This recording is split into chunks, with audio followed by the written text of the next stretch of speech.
सुमित सतीश रैमा चंदन Aryan movies हे गए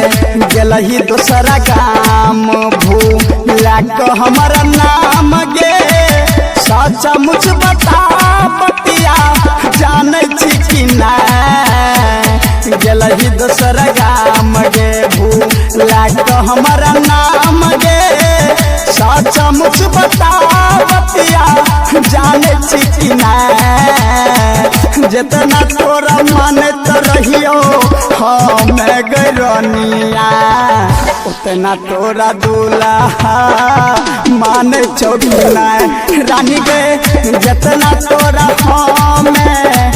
माने तो रहियो उतना तोहर सैया माने चौकिना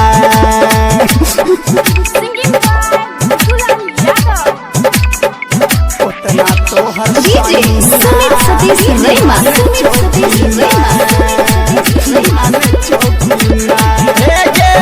तोरी दही सबटा खाका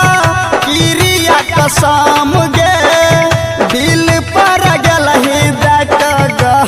राजा खम गे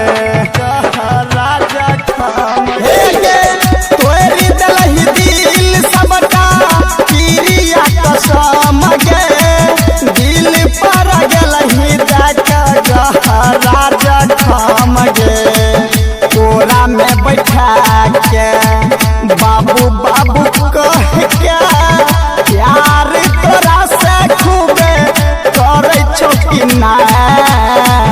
जितना तोरा हमें माने तो रहियो उतना तोरा दूल्हा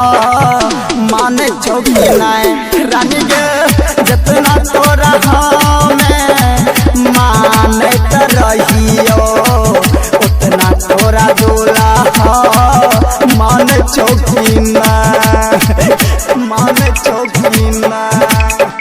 चंदन आर्यन रिकॉर्डिंग स्टूडियो बकोर्स डीजे सुमित सतीश रैमा माने चौकीना हे गे चंदन गुड्डू मोनू के दिलही दिल तोड़ के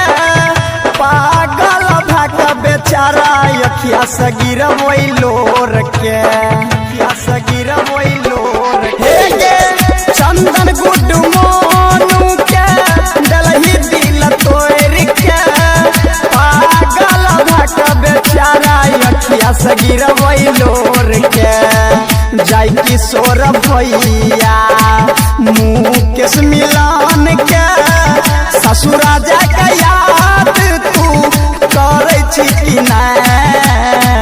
तोहरा बहुते माने तो रहियो सुने हे गरनिया उतना तोरा दूल्हा माने चौकिना रानी गे जितना तोरा हमें माने तो रहियो उतना तोहर सैया माने चौकिना